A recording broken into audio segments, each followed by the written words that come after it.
Hello students, आज मैं आपके सामने फिर से लाइट चैप्टर को डिस्कस करने वाला हूँ। क्लास 10th के लाइट चैप्टर को डिस्कस करने वाला हूँ।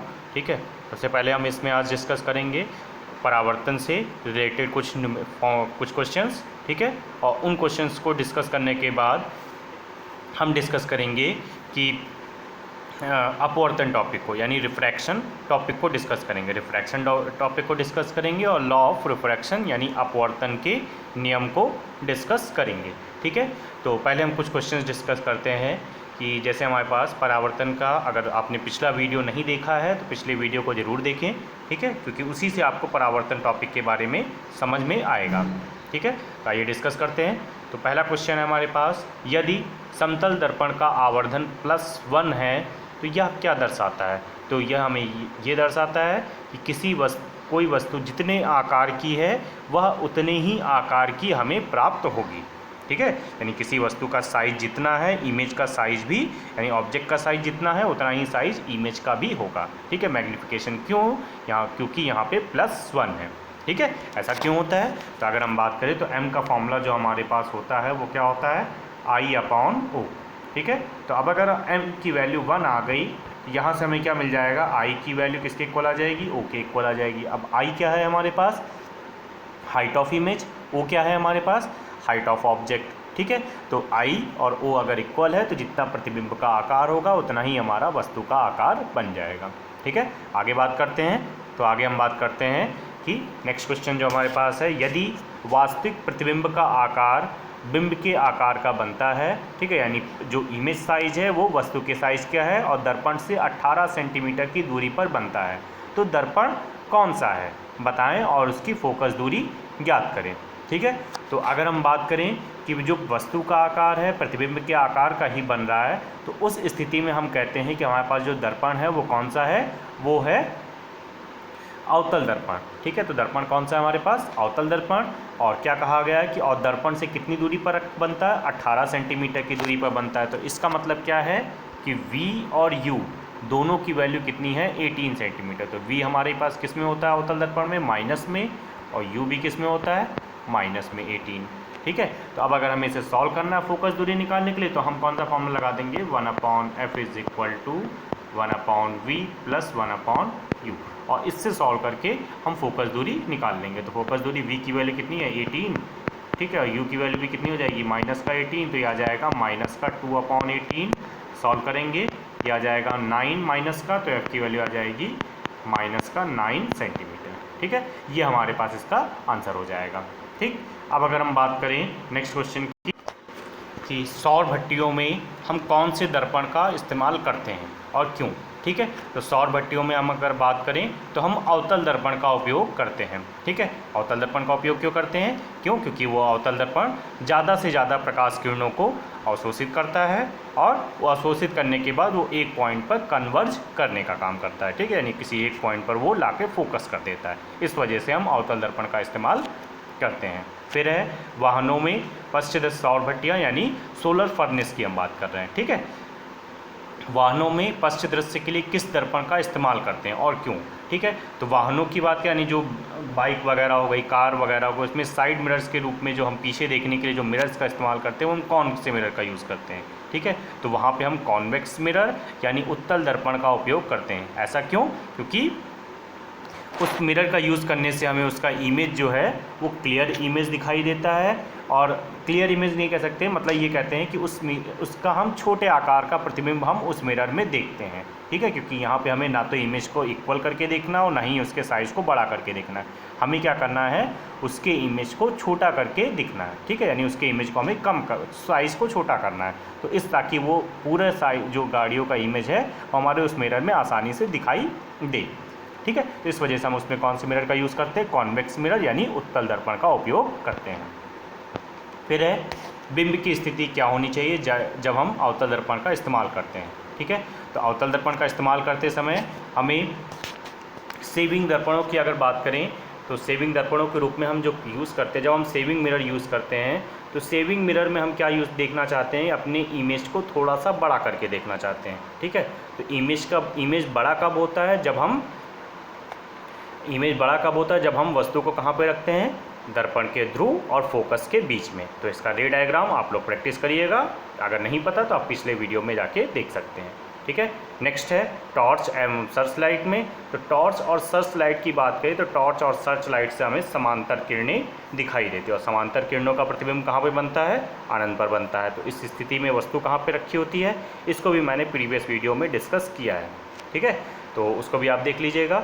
फिर है अवतल दर्पण के मुख्य फोकस की परिभाषा लिखिए। तो परिभाषा क्या होती है कि यानी जब प्रकाश किरणें, समांतर प्रकाश किरणें दर्पण से परावर्तन के पश्चात जिस बिंदु पर जाकर वास्तव में मिलती हैं उस बिंदु को मुख्य फोकस कहते हैं। ठीक है, फिर इसके बाद है एक गोलीय दर्पण की वक्रता त्रिज्या 20 सेंटीमीटर है, तो इसकी फोकस दूरी क्या होगी। तो वक्रता त्रिज्या मतलब आर की वैल्यू जो है वो 20 सेंटीमीटर दे रखी है और फोकस दूरी की बात करें तो फोकस दूरी बराबर होता है फिज इक्वल टू r/2 यानी 20/2 यानी कितना आ जाएगा आंसर 10 सेंटीमीटर। ठीक, ये आंसर हो जाएगा।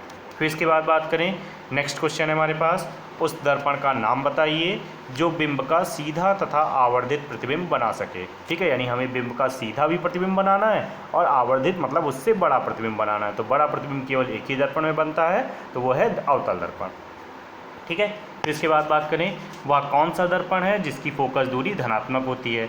मैंने आपको बताया था कि अवतल दर्पण में क्या होता है, U, V, F तीनों क्या होते हैं माइनस में, और उत्तल में क्या होता है U माइनस में और V और F प्लस में।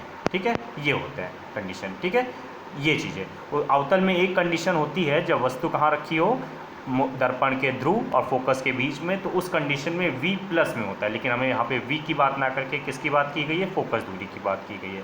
तो उस कंडीशन में हमें यहाँ पे क्या लिया जाएगा, फोकस दूरी प्लस किस में होती है, उत्तल दर्पण में। तो कौन सा दर्पण है हमारे पास, उत्तल दर्पण। और प्रतिबिंब कैसा बनता है, हमेशा आभासी। तो आभासी प्रतिबिंब हमेशा किससे बनता है, उत्तल दर्पण में बनता है। ठीक है, नेक्स्ट क्वेश्चन है हमारे पास, किसी बिंब का अवतल दर्पण द्वारा बना प्रतिबिंब आभासी, सीधा एवं बिंब से बड़ा पाया गया, तो वस्तु की स्थिति कहाँ होनी चाहिए। बार बार मैंने बताया है कि वस्तु की स्थिति कहाँ होनी चाहिए, दर्पण के ध्रुव और फोकस के बीच में। इसका रे डायग्राम आप जरूर से जरूर प्रैक्टिस कीजिएगा। ठीक है, नेक्स्ट है गोलीय दर्पण का आकार एवं उससे प्राप्त प्रतिबिंब के 2 गुण बताइए यदि इसका आवर्धन +6 है। तो +6 का मतलब क्या है कि उसका प्रतिबिंब जो है वो सीधा बन रहा है। ठीक है, पहला गुण क्या हो गया कि प्रतिबिंब कैसा बन रहा है, सीधा बन रहा है। ठीक है, दूसरा क्या हो गया, प्लस और 6 है, तो 6 प्लस का मतलब है कि प्रतिबिंब जो है वो सीधा बन रहा है। ठीक है, और दूसरा क्या है, 6 का मतलब क्या है कि प्रतिबिंब जो है वो वस्तु का 6 गुना बन रहा है, यानी 6 टाइम्स बन रहा है। ठीक है, प्लस का मतलब images erect and 6 times than the object. ठीक है, तो ये क्वेश्चंस आपको क्लियर हो गए होंगे। आइए हम बात करते हैं अब नेक्स्ट टॉपिक, प्रकाश के अपवर्तन की, यानी रिफ्रैक्शन ऑफ लाइट की। ठीक है, प्रकाश का अपवर्तन क्या होता है कि जब प्रकाश किरण एक माध्यम से दूसरे माध्यम में जाती है तो वह अपने मार्ग से कुछ विचलित हो जाती है। इस घटना को ही हम क्या कहते हैं, प्रकाश का अपवर्तन। ठीक है, यानी जब प्रकाश किरण एक माध्यम से दूसरे माध्यम में जाती है तो अपने मार्ग से कुछ विचलित हो जाती है और इसे हम क्या कहते हैं, प्रकाश का अपवर्तन कहते हैं। यानी जब when light goes from one medium to another it refracts या diverts from its position. This phenomena is called refraction of light. जैसे कि अगर हम डायग्राम की बात करें तो ये हमारे पास कुछ डायग्राम होता है। ठीक है, तो ये हमने यहाँ पे खींचा है नॉर्मल। ठीक है, तो ये लाइट रे ऐसे सीधे सीधी जानी चाहिए थी। ठीक है, लेकिन ये क्या हो गई, कुछ डाइवर्ट हो गई। तो इस वजह से यहाँ पे क्या हो गया, कौन सी घटना हो गई, रिफ्रैक्शन की घटना हो गई। और इसी रिफ्रैक्शन के कारण बहुत सारी कंडीशंस हमें दिखाई देती हैं, जैसे कि प्रकाश के अपवर्तन के कारण ही हमें स्विमिंग पूल का जो तल है वो कुछ ऊपर उठा हुआ दिखाई देता है। जैसे अगर हम ग्लास में पेंसिल डालें तो पेंसिल भी हमें कुछ तिरछी दिखाई देती है।